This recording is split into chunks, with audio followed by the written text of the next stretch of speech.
Какво проверява НАП, ако си физическо лице? Първо, деклариране на доходи. Следи дали всички приходи от заплати, наеми, хонорари, продажби на имущество и други източници са декларирани и обложени с данъци, ако е необходимо.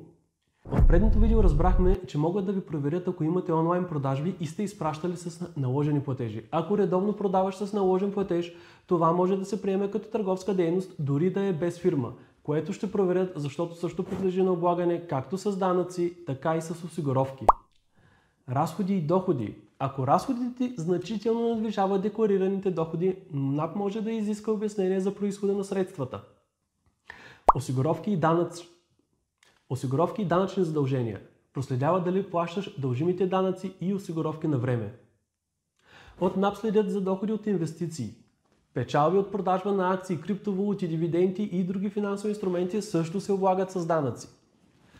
Ако НАП открие несъответствие, може да поиска допълнителни обяснения, да извърши ревизия или да наложи санкции.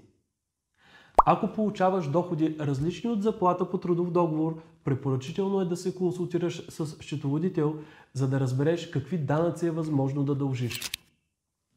Знаете ли, че трябва да плащате данък при продажба на автомобил, дори да е личен? Последвайте ни, за да разберете кога. Това ще е едно от следващите ни видеа.